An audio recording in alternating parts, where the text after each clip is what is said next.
अरे मेरी कुकी भी आई है। बहुत जिद कर रही थी। अच्छा ही किया।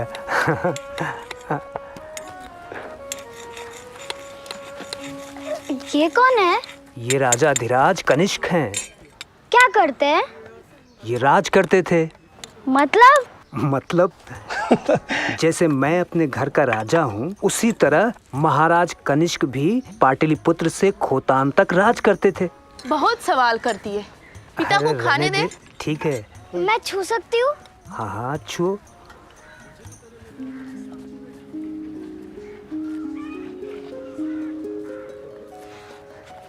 बाप रे, इतने बड़े जूते!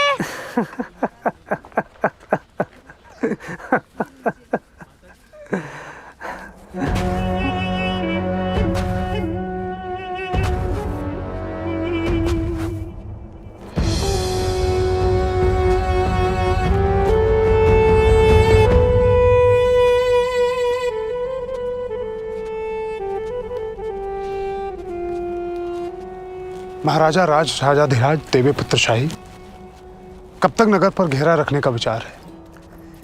जब तक विजय नहीं होती राजा मात्य। देवपुत्र, महाराजा राजाधिराज नगर से दूत आया है। उसे यहीं ले आओ।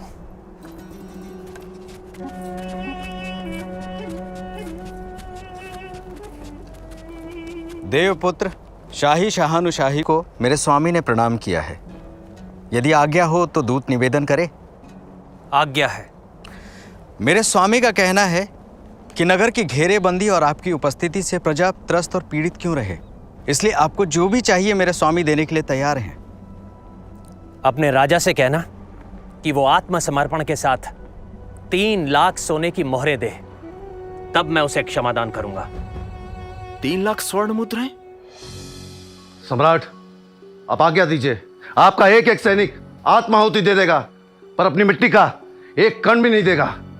दूत, सम्राट कनिष्क से जाकर बोलिए कि मेरे राज्य की संपदा का मूल्य 1 लाख स्वर्ण मुद्राएं भी नहीं है, तो भला मैं 3 लाख स्वर्ण मुद्राएं कहां से दूंगा? मैं आत्मसमर्पण करने के लिए तैयार हूं। सम्राट, तुम्हारे सम्राट के पास 2 मूल्यवान रत्न हैं। वो दोनों रत्न मुझे दिए जाएं। मैं उन दोनों का मूल्य 2 लाख स्वर्ण मुद्राएं मान लूंगा। वे रत्न क्या है महाराजा राजाधिराज शाह? 1, भगवान बुद्ध का भिक्षा पात्र। दूसरा, नव भिक्षु। महाराजा राजाधिराज शाह, भगवान बुद्ध का भिक्षा पात्र और नव भिक्षु, ये दोनों ही अमूल्य हैं। उन्हें मेरे स्वामी। भगवान बुद्ध का भिक्षा पात्र, नव भिक्षु और राज्य।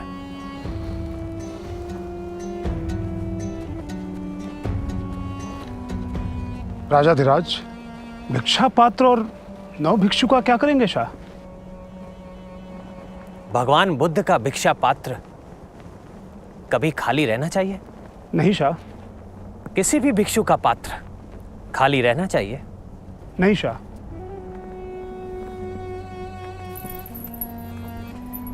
तो शाहों को यह कौन याद दिलाएगा कि उनका पहला कर्तव्य इस धरती के प्रति यह है कि वो इसे खूब सींचें। अपने किसान, अपने सौदागर, अपनी प्रजा का इतना ध्यान रखें कि किसी भी भिक्षुक का भिक्षा पात्र खाली ना रहे। मैं जैसे सूर्य और अग्नि की उपासना करता हूं, वैसे ही भगवान बुद्ध के भिक्षा पात्र की उपासना भी करूंगा। पर 9 भिक्षु क्यों शाह? राजा मात्य माथर, उन शाहों की तकदीर होती है जिनके पास महान दार्शनिक हों, कवि हों, शिल्पकार हों। शाहों के असली राज महामात्र और राजपुरुष ये दार्शनिक होते हैं जो शाहों को उनका धर्म याद दिलाते हैं। पर बोधिसत्व, राजपुत्र, राज महामात्र और राजपुरुषों की सेवा स्वीकार नहीं करते। तुम मंत्री सभी को या तो शाहों की सेवा में या अपनी सेवा में चाहते हो। नव भिक्षु शाहों की सेवा में नहीं रहेगा, बल्कि शाहानुशाही नव भिक्षु की सेवा में रहेंगे। नव भिक्षु मेरे पास नहीं आएंगे, मैं नव भिक्षु के पास जाऊंगा। मेरा बेटा हुविष्क उनके पास जाएगा। माथर, अमात्य, राजा मात्य, राजपुत्र, राजपुरुष, ये सब लोक सेवक कहे जाते हैं, पर उनको वास्तव में भी होना चाहिए। पर शाह 9 भिक्षु को कैसे जानते हैं? माथर, मैं शाह हूं। मैं हजारों कानों से सुनता हूं और हजारों आंखों से देखता हूं। दर्द की वो आवाज भी सुनता हूं जो किसी के सीने में दब के रह जाती है। वो सच भी देखने की कोशिश करता हूं जो इन आंखों को दिखाई नहीं देता। उसे दूसरों की आंखों से देखना पड़ता है। राजन, जो मनुष्य को सच्ची राह दिखाता है वो संसार में हर जगह अमूल्य और अतुलनीय है। बुद्ध धर्म अगाध है और निर्वाण का सिद्धांत शाश्वत। संवेदनशील प्राणियों की रक्षा महानतम धर्म है। संसार धर्म अनेक चुनौतियां प्रस्तुत करता है, पर एक राजा होने के नाते तुम सिर्फ अपने राज्य का भला कर सकते हो। पर अब तुम बुद्ध धर्म का घोष कर पृथ्वी से समुद्र तक धर्म राजा बन सकते हो। भिक्षु मनुष्यता की रक्षा करता है। जिसका हृदय करुणा से भरा हो उसके लिए कोई स्थान दूर या पास नहीं।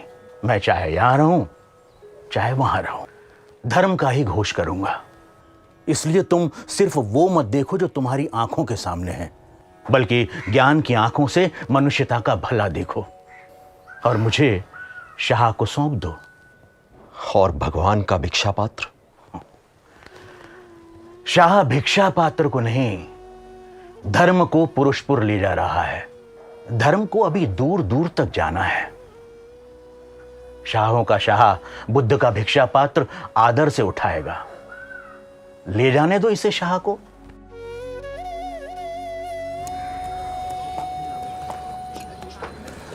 शुंग हो या सातवाहन, शक हो या कुषाण, सभी एक दूसरे से ले दे रहे हैं। क्षेत्रपाल शब्द शकों और पहलव शासन में क्षत्रप हो गया। महाक्षत्रप राजा के लिए और क्षत्रप उपराजा के लिए प्रयोग में लाया गया। वही महाक्षत्रप और क्षत्रप कुषाणों में क्षेत्रीय शासकों के लिए प्रयोग किया गया। पर मूल शब्द तो शत्रु से ही है। शत्रु से रक्षा करने वाला क्षत्रिय। क्यों? अब शक शासन में कार्यकारी अधिकारी कर्म सचिव कहे जाते हैं। तो पहले कर्मांतिक था या सातवाहन में नवकर्मी।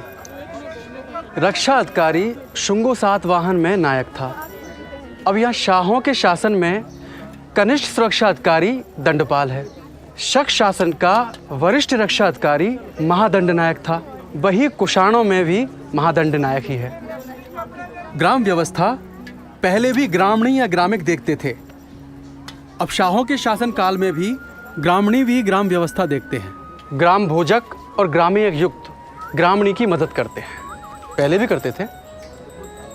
ग्राम भोजक और ग्रामीण मैंने पहले नहीं सुने। ग्राम भोजक गांव में भूमि का स्वामी होता है और ग्रामीण ग्राम की सभा का कर्मचारी।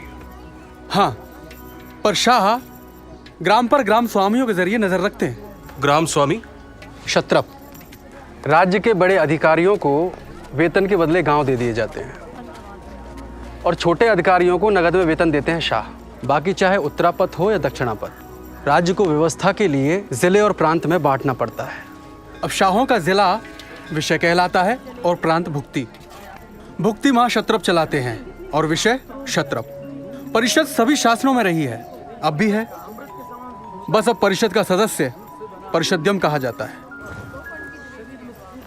आपको तो शाह के परिषद में होना चाहिए। मेरे पिताजी सौदागर थे तो मैं भी सौदागर बना। अगर वो राज सेवा में होते तो शायद मैं भी राज सेवा में होता। अब शाहों का तो पता नहीं, लेकिन शक शासन में राज सेवा एक परंपरागत धंधा था। परंपरागत धंधा? हाँ, लोगों की सेवा भी रोजगार ही है। अरे धीरे बोलो, कहीं कोई सुन न ले।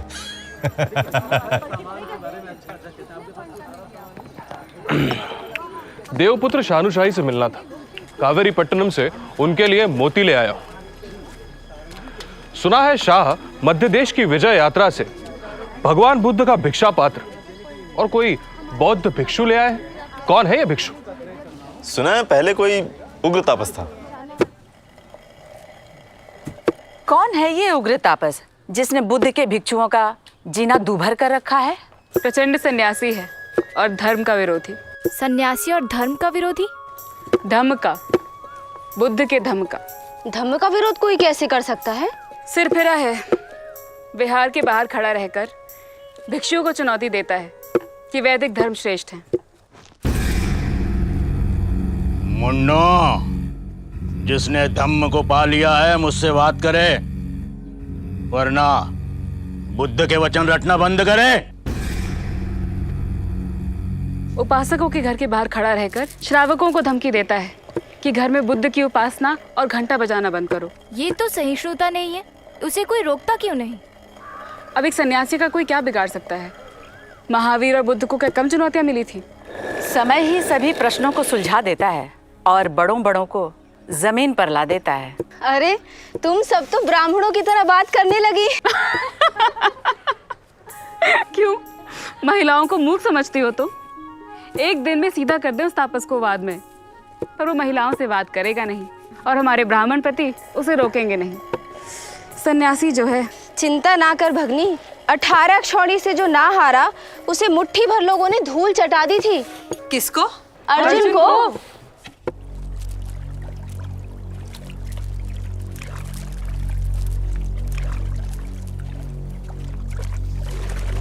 प्रणाम स्वामी।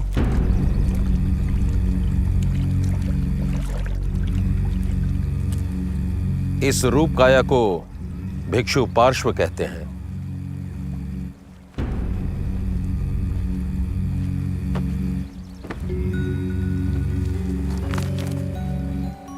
इस शरीर को उग्र तापस।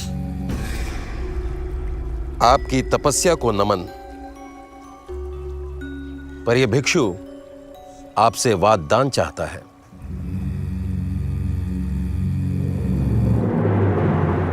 वाद में पराजित होने वाले को क्या दंड दिया जाए सन्यासी?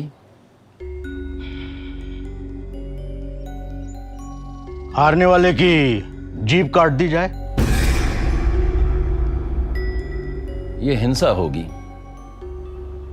जो हारे वो जीतने वाले का शिष्य हो जाए।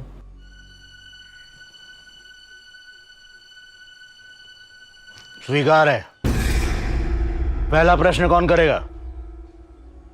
मैं आयु में तुमसे बड़ा हूं। तुमसे वाद करने के लिए दूर से आया हूं और सभा में वाद करने के लिए आसन भी मैंने पहले ग्रहण किया है। इसलिए पहला प्रश्न मुझे करना चाहिए। मेरे लिए कोई अंतर नहीं पड़ेगा। आप जो भी कहेंगे मैं उसका खंडन करने वाला हूं। इसलिए आप पूछें। इस संसार को शांति और दीर्घायु, प्रजापालक से युक्त, धन धान्य और आनंद से पूर्ण, सारे दुखों और आपदाओं से मुक्त संसार बनाना चाहिए।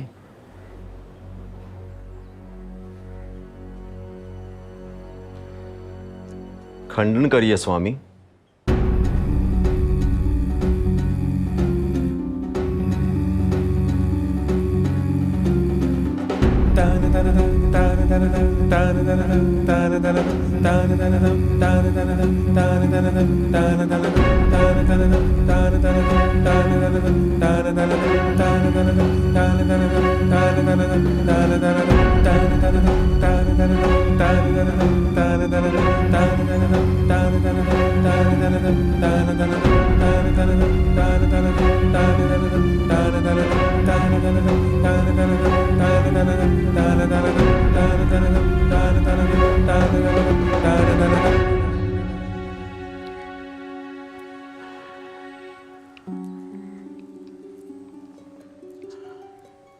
मैं उपसंपदा लेने के लिए तैयार हूं बनते। अब तुम नव भिक्षु हो।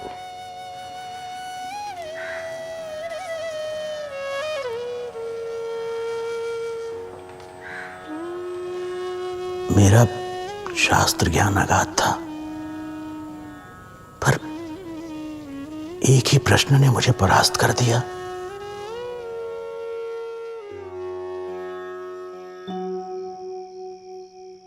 इस संसार को शांति और दीर्घायु, प्रजापालक से युक्त, धन धान्य और आनंद से पूर्ण, सारे दुखों और आपदाओं से मुक्त संसार बनाना चाहिए।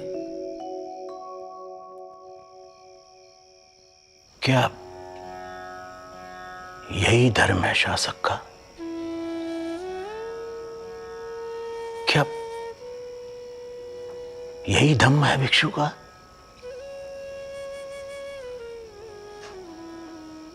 द्वैत है तो द्वंद्व है, अशांति है।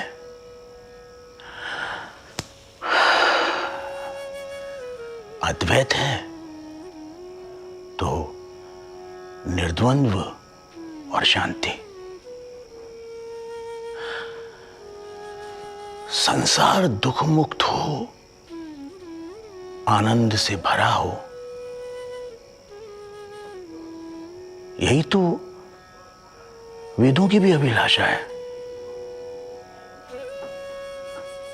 यही धम्म का मार्ग। एक ही सत्य के दो नाम हैं, धम्म और धर्म। मैंने हार कर धर्म को पा लिया। अब पार्श्व मेरे आचार्य और बुद्ध मेरे शास्ता।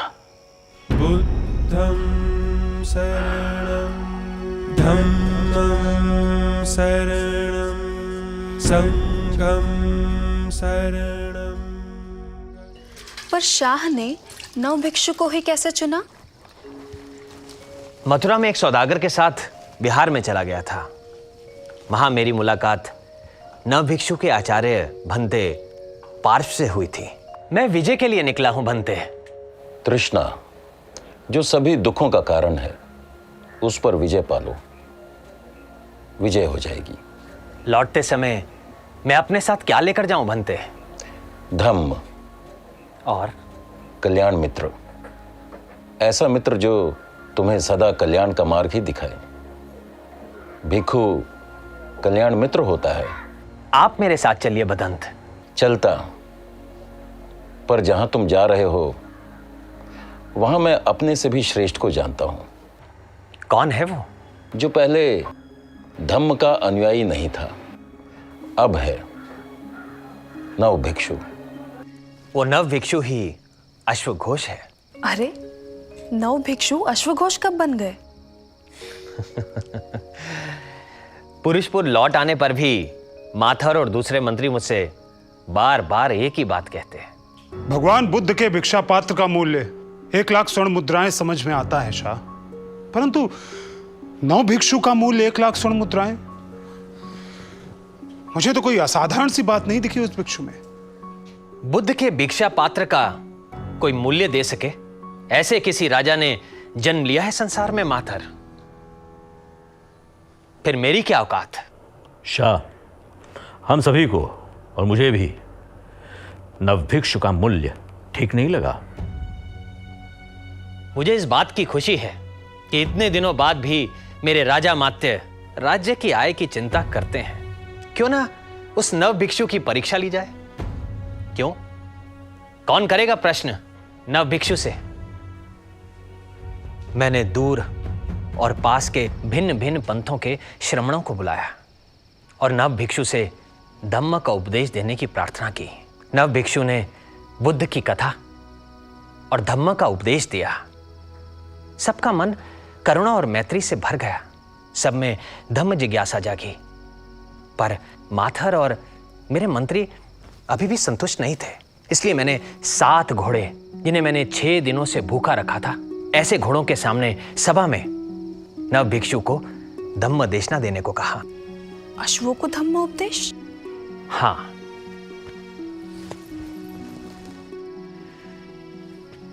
घोड़ों को उपदेश पर नव भिक्षु ने कोई प्रतिक्रिया नहीं की। सभा में घोड़ों को बांधा गया।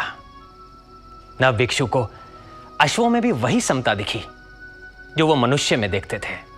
उन्होंने उसी करुणा और मैत्री भाव से अश्वों के सामने धम्म का उपदेश देना जारी रखा जो वो सभी को देते हैं।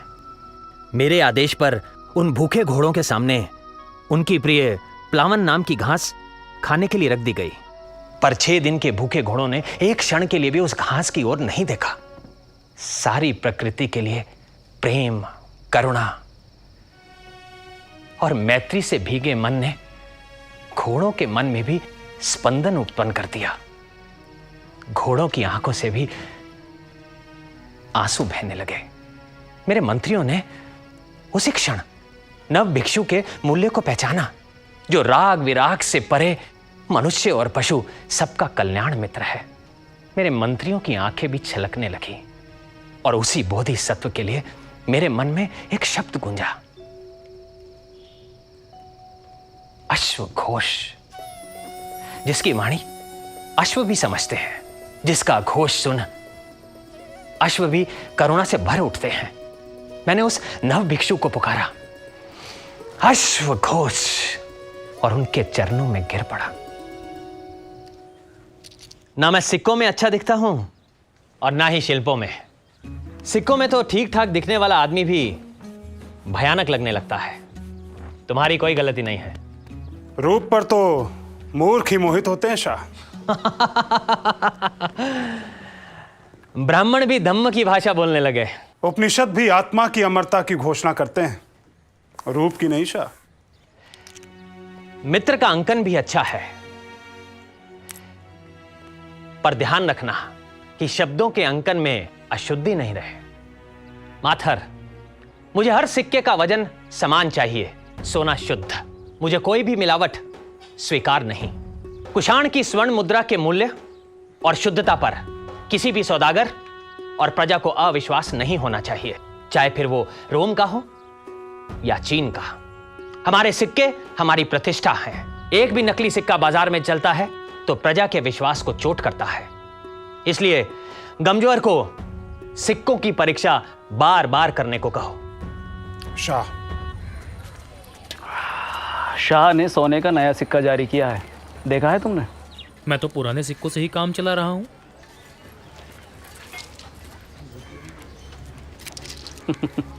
तो नया देख लो।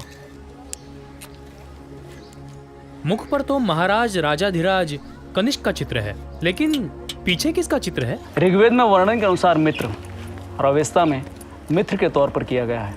यानी भारतीय और पर्सिया के देवता। हाँ, ईमानदारी, मित्रता, अनुबंध और भेंट, मेल मिलाप के देवता। भारत बल्ख से लेकर रोम देश तक मित्र देवता अलग अलग रूपों और नामों में जाने जाते हैं। पर ये कौन सी भाषा है? बंगटीरियन में मित्र लिखा है। शाहनुशाही भी कमाल है।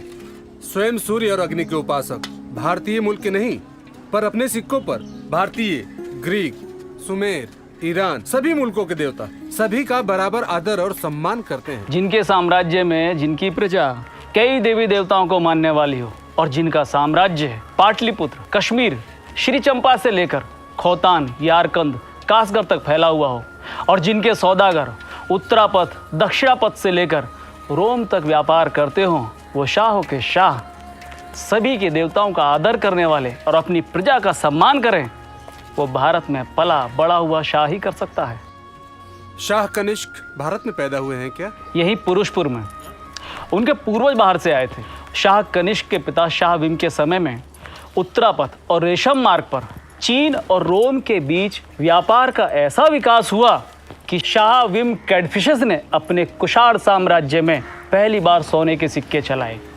रेशम मार्ग पर सुरक्षा और रखरखाव के कारण भारत बहुमूल्य रत्न, मोती, रेशम, मलमल, तरह तरह के वस्त्र, बर्तन, जड़ाऊ, सोने चांदी से जड़े हुए आभूषण, कढ़ाई किए हुए कालीन, कवच और हथियार, हाथी दांत, सुगंध, दवाइयाँ और मसाले चीन से पश्चिम में रोम तक निर्यात करता है और सोना, चांदी, बेशकीमती वस्तुएं, आसत और दास रोम से आयात करता है। शाहवीम कैडफिसस के सिक्कों पर भी नंदी के साथ और नंदी के बिना शिव और त्रिशूल का अंकन मिलता है। और बौद्ध के त्रिरत्न का भी। कुषाण हमेशा से सभी देवताओं का आदर करते रहे हैं। ग्रीक मनिंदर ने यहाँ आकर बुद्ध को अपना लिया, शकों ने यहाँ आकर भारत को अपना लिया, लगभग भारतीय हो गए। शाह कनिष्क तो यहीं पैदा हुए और हम वैदिकों जैसे ही सूर्य और अग्नि के उपासक हैं। अब वे अश्वघोष को पुरुषपुर ले आए हैं तो कोई आश्चर्य नहीं कि वो भी प्रियदर्शी अशोक की राह पर चल दें। देवताओं का प्रिय प्रियदर्शी राजा ऐसा कहता है, ऐसा कोई दान नहीं जैसा धर्म का दान है। धर्म का परिचय, धर्म का संविभाग या धर्म का रिश्ता वो ये है। दास और सेवकों के साथ उचित व्यवहार, माता पिता की सेवा, मित्रों, परिचितों, रिश्तेदारों, ब्राह्मणों और श्रमण सन्यासियों को दान, प्राणियों की हिंसा न करना, पिता, पुत्र, स्वामी, साथी, भाई, मित्र सभी ये कहें ये अच्छा है, इसे करना चाहिए। जो ऐसा करता है वो इहलोक की सिद्धि करता है और धर्मदान से अनंत पुण्य का भागी होता है। देवानाम प्रिय अशोक का यह शिलालेख यहां से लगभग 27 कोस की दूरी पर है। शाह,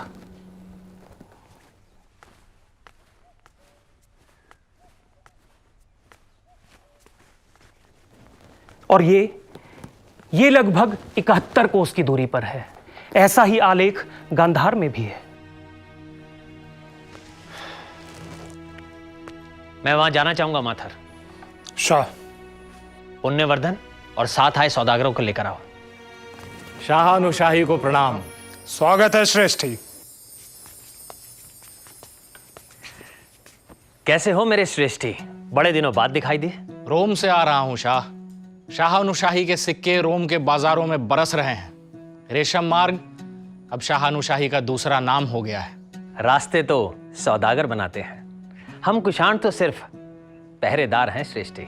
बेहतर और सुरक्षित रास्ते होंगे तो बेहतर व्यापार होगा, बेहतर व्यापार होगा तो बेहतर मुनाफा होगा, बेहतर मुनाफा होगा तो बेहतर कर मिलेगा। सम्राट और सौदागर दोनों समृद्ध होंगे, प्रजा का कोष बढ़ेगा। राजा, प्रजा और सौदागर समृद्ध होंगे तो कला, साहित्य, शिल्प का विकास होगा। इसीलिए शाह कुजुल से लेकर मेरे पिता शाह दिम ने सबसे पहले उन्नति और विकास के रास्ते बनाए। इजाजत हो तो आपके कदमों में एक साधारण भेंट चढ़ाऊं? इजाजत है।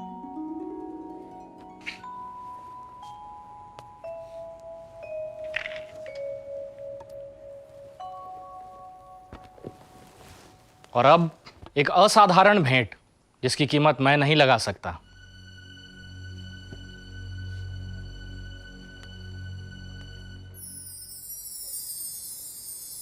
मिलिंद प्रश्न शाहानुशाही। ये तुम्हें कहाँ मिल गए? सोना खरीदना और बेचना आसान है शाहानुशाही, लेकिन इसे खरीदना बड़ा मुश्किल। बॉक्ट्रिया से ग्रीस जा रही थी, लेकिन मैंने जाने नहीं दिया। कहते हैं महाराज मिलिंद की अपनी पांडुलिपि है। क्या कीमत दी? शर्मिंदा ना करें शाहानुशाही।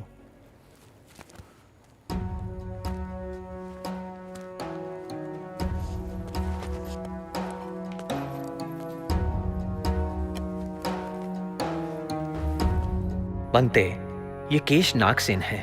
नहीं महाराज, ये रोए नागसेन है। नहीं महाराज, ये नख, दांत, चमड़ा, मांस, स्नायु, हड्डी, मज्जा, वृक्क, हृदय, यकृत, क्लोमक, प्लीहा, फुफ्फुस, बड़ी आंत, पतली आंत, पेट, मल, पित्त, कफ, पीब, लोहू, पसीना, मेद, आंसू, चर्बी, लार, सिणक, लसिका, मस्तिष्क, मूत्र, नागसेन है। नहीं महाराज।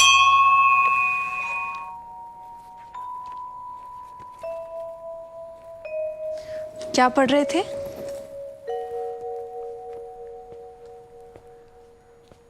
मिलिंद प्रश्न।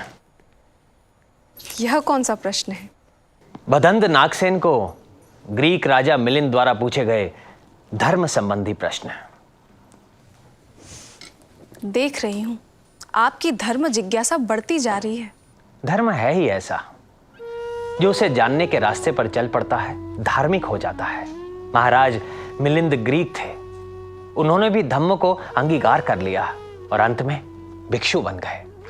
भारत को जीतने का स्वप्न देखने वाले भारत के हो गए। भारत में, ग्रीक साम्राज्य में मिलिंद की अस्थियों पर स्तूप बने। आक्रांताओं की उत्तराधिकारी भी धर्म का स्पर्श पाप पूजे गए। ये है धम्म की ताकत। जिसने भी धर्म को जाना, उसने तलवार रख दी, युद्ध घोष बंद कर दिया और धर्म घोष शुरू किया। फिर वो चाहे अशोक मौर्य हो या ग्रीक मिलिंद। झूठ कहते हैं वो लोग जो कहते हैं कि धर्म के लिए तलवार उठानी पड़ती है। धर्म तो तलवार फेंकना, तलवार छोड़ना सिखाता है। झूठ कहते हैं वो लोग जो कहते हैं कि पुष्य मित्र ने वैदिक धर्म की रक्षा के लिए तलवार उठाई थी। यदि ऐसा होता तो अशोक के साम्राज्य का एक स्तूप, एक शिलालेख, एक स्तंभ नहीं बचता। तलवार हमेशा सत्ता और सिंहासन के लिए उठी है। प्रिय, सही प्रश्न किया था बनते पार्श्व ने, बनते अश्वघोष से कि संसार को शांति प्रिय, दुखों और अवसादों से मुक्त, धन धान्य से युक्त बनाना चाहिए। और वो तलवार से नहीं हो सकता, वो करुणा और मैत्री से ही हो सकता है। जो तलवार से लिखा जाए, हिंसा से फैलाया जाए, वो धर्म हो ही नहीं सकता। आपने भी अशोक और मिलिंद की तरह धम्म को अपना तो नहीं लिया? प्रिय, धम्म प्रकाश है, उसे अपनाना नहीं पड़ता। रोशनी रोकने के लिए पर्दे ना डालो तो उससे बच नहीं सकते। मैं कब धम्म का उपासक हो गया, मुझे पता ही नहीं चला। मिलिंद प्रश्न मुझे नहीं सुनाएंगे? बनते, मैं अपने सिक्कों पर भगवान बुद्ध के रूप को अंकित करना चाहता हूं।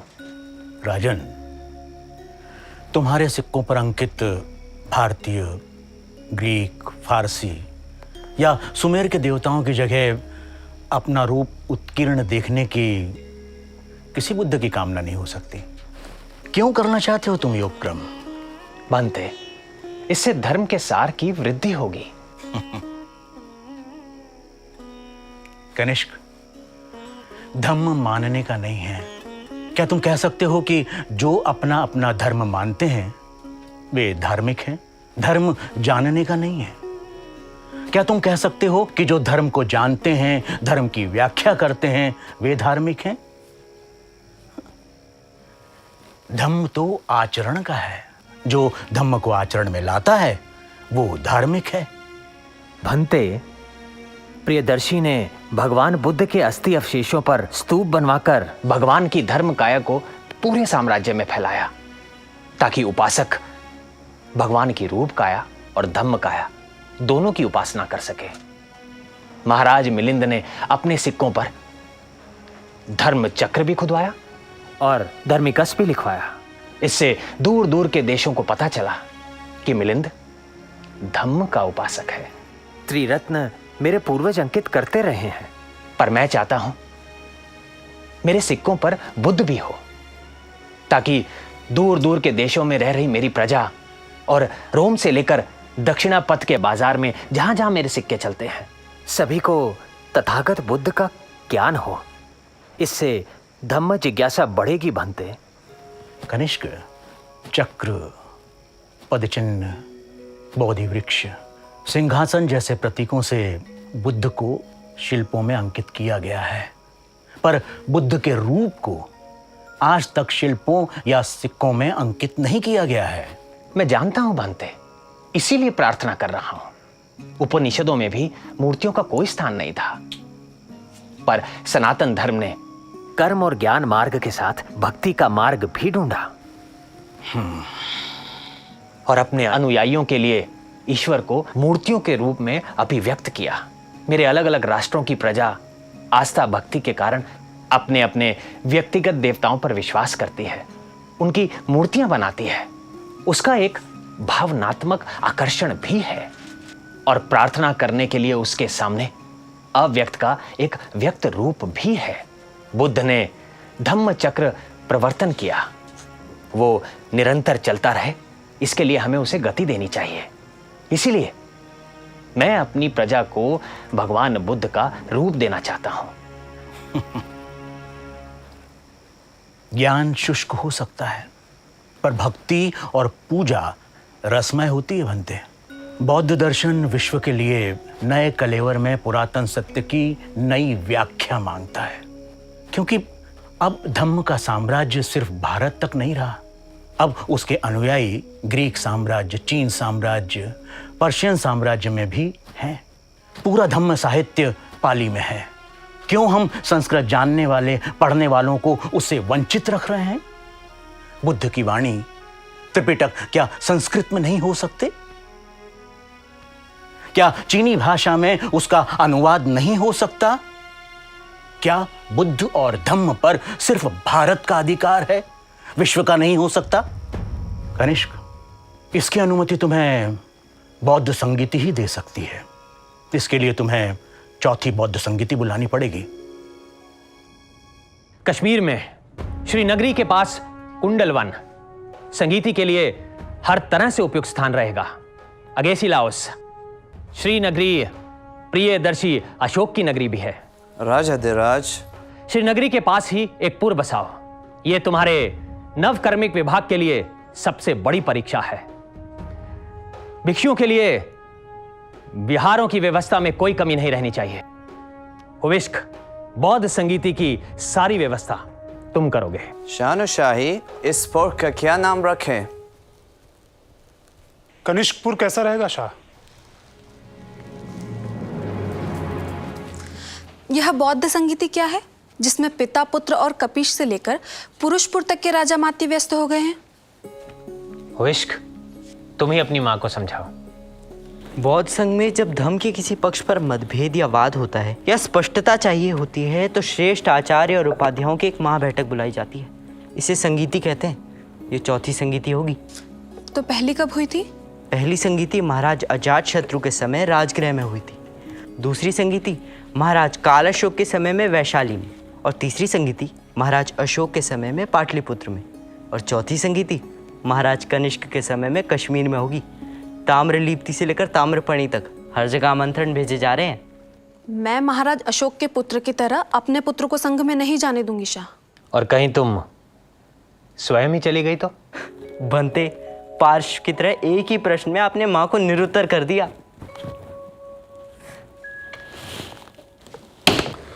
सुना, पूरे देश से महास्थेवर और श्रेष्ठ आचार्य कश्मीर में जमा हुए। चौथी संगीत थी ना? हाँ, पुरुषपुर के पास के बिहार के भिक्षु तो यही बता रहे थे। तो कोई बड़ी बात हुई? शाह पुरुषपुर लौट आए, अब जल्दी ही पता चल जाएगा।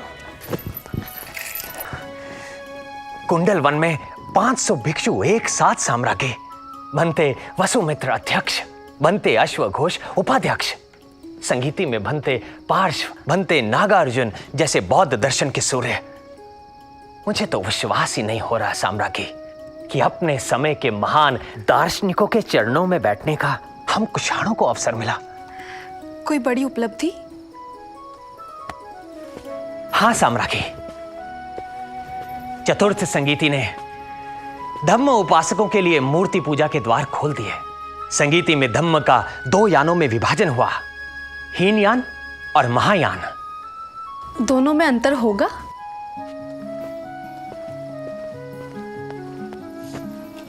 हीनयान अपनी पुरानी परंपराओं का अनुसरण करेगा और मूर्ति पूजा नहीं करेगा, और महायान के अनुयायी बुद्ध के साकार रूप की पूजा कर सकेंगे, प्रार्थना कर सकेंगे। बनते वसुमित्र ने त्रिपिटक पर संस्कृत में महाविभास नामक भाष्य के संकलन का दायित्व लिया। अब बुद्ध वाणी सिर्फ पाली तक सीमित नहीं रह जाएगी। मैं बुद्ध वचन का अन्य भाषाओं में अनुवाद करवाऊंगा। भाषा धम्म के मार्ग में बाधा नहीं होनी चाहिए। मैंने पहले आपको कभी इतना प्रसन्न नहीं देखा। हाँ साम्राज्ञी, धम्म ने मुझे एक राह दिखाई। ये संसार करुणा और मैत्री का हो, जिसमें हिंसा, घृणा, युद्ध के लिए कोई स्थान ना हो। उस दिशा में प्रियदर्शी अशोक ने कदम बढ़ाया था, आज मैंने भी बढ़ाया। प्रियदर्शी ने भगवान बुद्ध की अस्थियों पर 84,000 स्तूप बनवाए ताकि भारत धम्म को जान सके। मैं भगवान बुद्ध की मूर्ति पूरे साम्राज्य में लगाऊंगा ताकि भगवान को लोग देख सकें, करुणा मूर्ति को अपने भावों में महसूस कर सकें, उनकी अभ्यर्थना कर सकें। साम्राज्ञी, जैसे अशोक के धर्मलेख गुफाओं में, पहाड़ों, पत्थरों में, स्तंभ, नगरों और नदियों के किनारे खड़े हैं, वैसे ही अब संसार का कोई कोना नहीं होगा जहां बुद्ध नहीं होंगे, जहां धम्म नहीं होगा। वो उत्तरा पथ पर होंगे, दक्षिणा पथ पर होंगे, रेशम पथ पर होंगे, दुर्गम दरों और पहाड़ों पर होंगे। चौथी संगीती ने ये द्वार खोल दिए हैं साम्राज्ञी। आप कितनी मूर्तियां बनवाने की सोच रहे हैं? साम्राज्ञी, मैं अब एक भी बनवाऊंगा तो ये संसार 1 लाख बनवाएगा। अशोक ने 84,000 स्तूप बनवाए। जानती हो क्यों? नहीं। क्योंकि भगवान की वाणी 84,000 सूत्रों में सुरक्षित है। मेरी अभिलाषा है कि कुषाण 84,000 मूर्तियां जरूर बनवाए। मैं पूरे कुषाण साम्राज्य में विहार बनवाऊंगा, पुराने स्तूपों की मरम्मत करवाऊंगा और नए स्तूप बनवाऊंगा। भिक्षुओं को धम्म देशना देने के लिए दूर दूर तक भेजूंगा। यही मेरी बुद्ध, धम्म, संघ, अशोक, महेंद्र, संघमित्रा और धम्म सेनापतियों को श्रद्धा से भरी अंजलि होगी। भगवान आपकी अभिलाषा पूरी करे।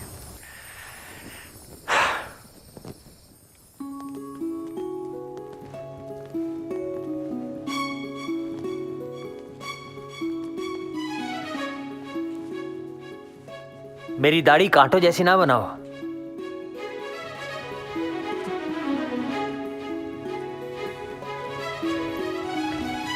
महाक्षत्रप और क्षत्रप के पत्र हैं शाह। बिहार बनवाने के लिए नया विभाग बनवाओ अभी से।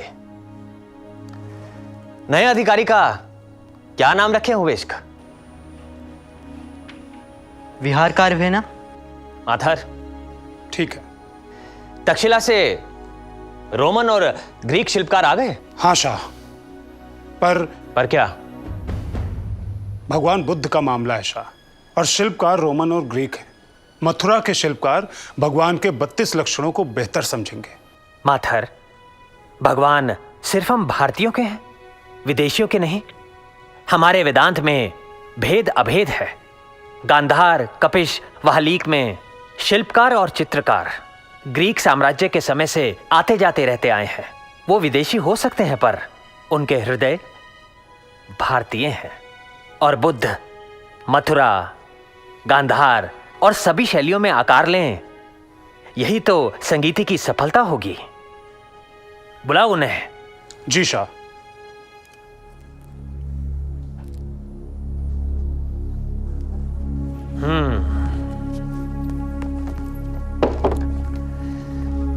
बुद्ध का शिल्प बनाने के लिए तुम्हें अपना धर्म बदलने की जरूरत नहीं है, क्यों माथर? मैंने अपने सिक्कों पर ग्रीक देवता हेलियोस, हेफेतोस, सेलेने, अनेमोस, पर्शियन देवता द्रव्सपा, अतर, मैं, मित्र मजदा आदि सभी को खुदवाया। पर मैंने अपना धर्म नहीं बदला। धर्म व्यक्तिगत होता है, और मेरे सिक्के इन देवताओं के कारण किसी ने ना लिए हो, अब तक तो ऐसा नहीं हुआ है। हंसी आ रही है तो हंस सकते हैं आप। मेरे सोने के सिक्के, मेरे चांदी के सिक्के, धरण, तांबे के कारशापण सभी बाजार में है। आत्म संस्कृति वही शिल्पानी, आत्मान में वास्य तत्संस्कुर्वन्ति। शिल्प आत्मा के संस्कार हैं, इसलिए शिल्प मनुष्य की आत्मा को संस्कारित करता है। इसी जिम्मेदारी से आपको, बुद्ध को, शिल्प में आकार देना है। भगवान बुद्ध के 32 मुख्य और 80 अन्य लक्षण कहे गए हैं। उन्हें समझाने के लिए भिक्षु आपकी मदद करेंगे। उन्हें समझकर अपना श्रेष्ठ करें। मेरी शुभकामना आपके साथ है, और गलतियां होने पर आपके हाथ, पैर और गला नहीं काटा जाएगा।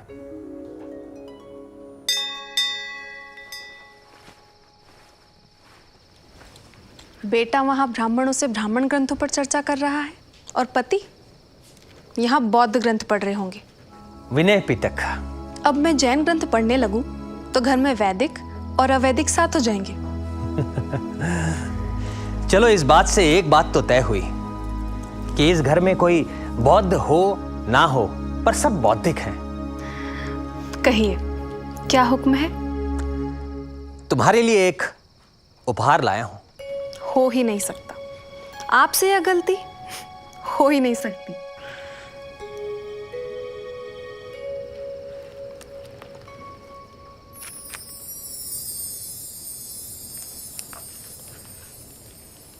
अभय मुद्रा में बुद्ध,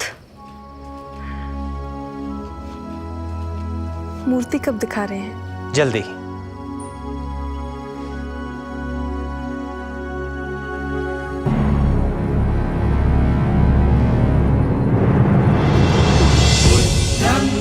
शरणं गच्छामि, धम्मं शरणं गच्छामि, संघं शरणं गच्छामि।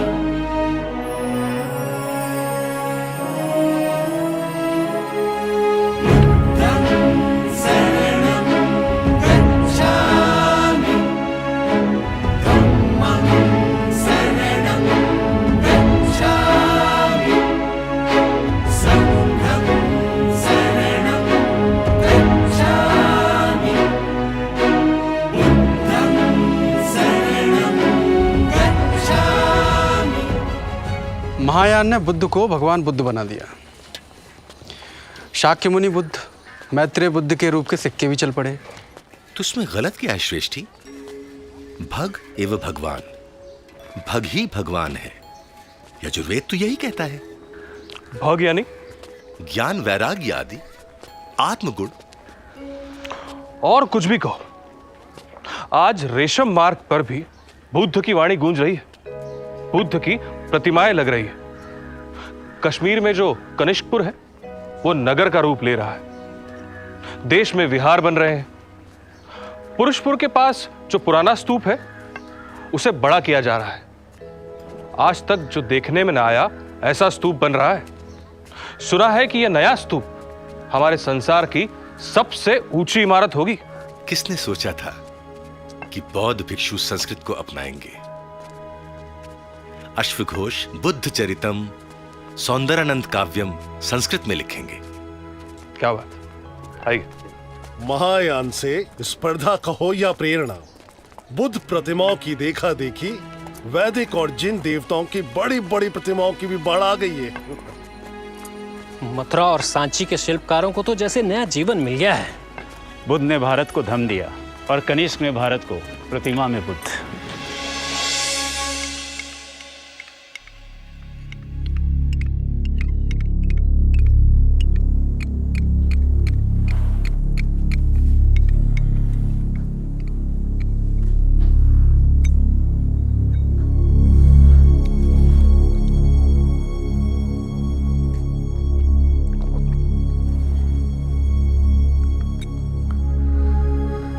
मैं बहुत भाग्यशाली रहा कि मैं भारत में पैदा हुआ हूं विश्क। मेरे पिता विम कैटफिसेस या दादा विम तख्तू ने कभी याद नहीं दिलाया कि मैं युचि हूं। हम कुषाण भारत के आए, भारत ने हमें अपना लिया और हम भारत के हो गए।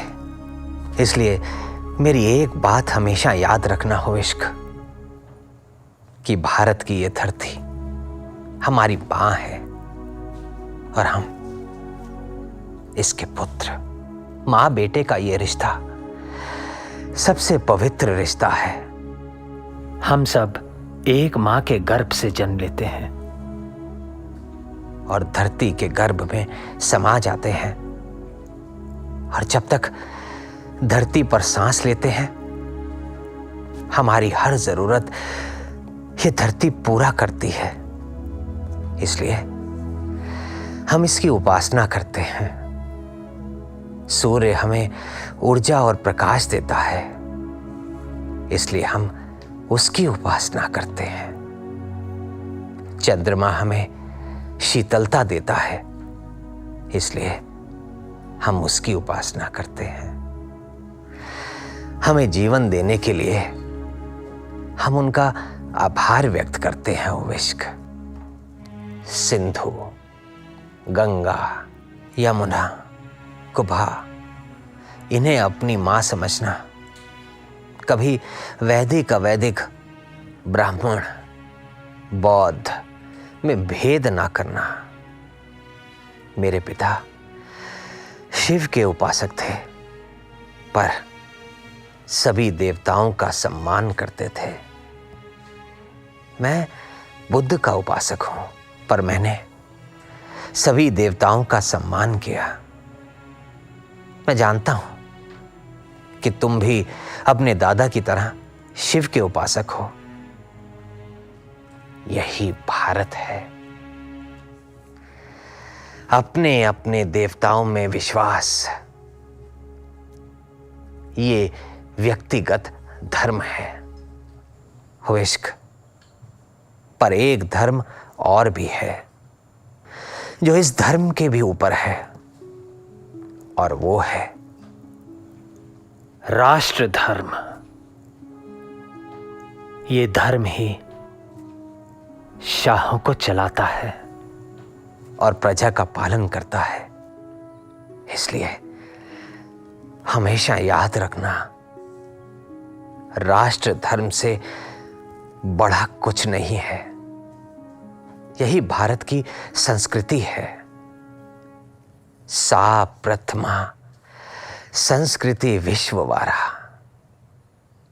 ये विश्व को वर्ण करने वाली श्रेष्ठ संस्कृति है।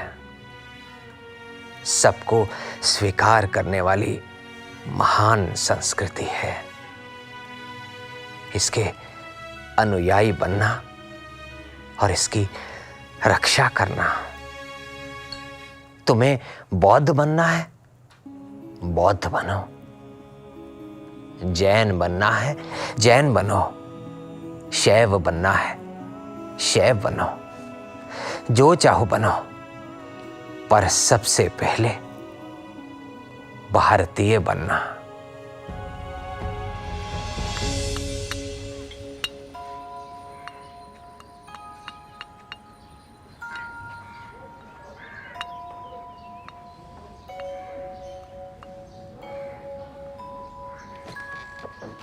किस सोच में है बप्पा? सोच रहा था कि भला हो राजाधिराज कनिष्क का, जिन्होंने बुद्ध की मूर्तियां क्या बनवाई। हमारे सारे देवी देवता जागृत हो गए। पर महाराज हुविष्क के शासन में तो भगवान शिव और भगवान स्कंद की मूर्तियां बन रही हैं। बुद्ध की भी, और भगवान शिव और भगवान कार्तिकेय की भी। महाराज कनिष्क भगवान बुद्ध के उपासक थे और महाराज हुविष्क भगवान शिव के।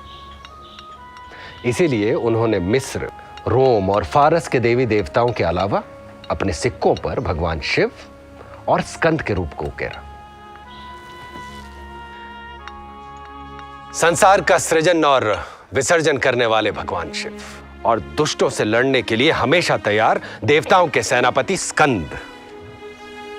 भगवान कार्तिकेय के लिए महाराज विष्क ने अपने सिक्कों पर लिखवाया है महासेना।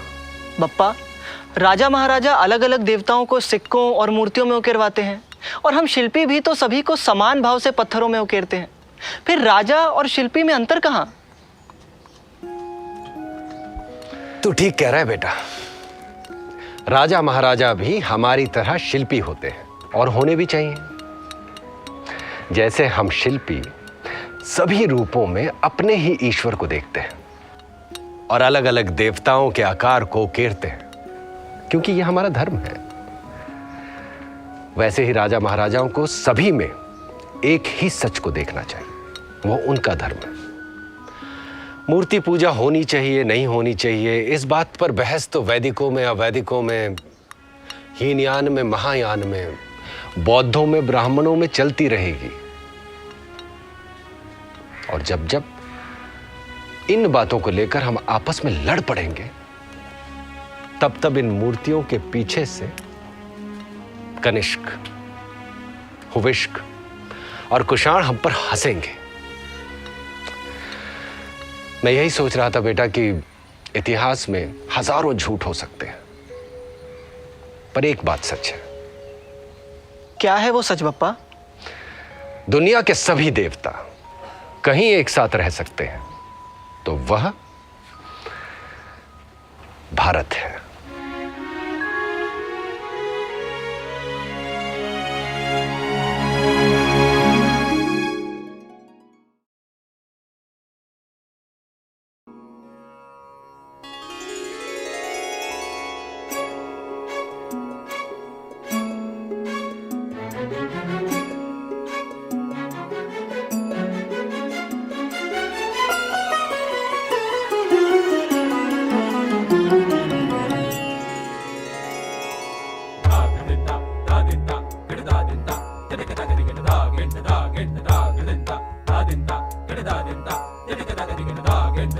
Sa sa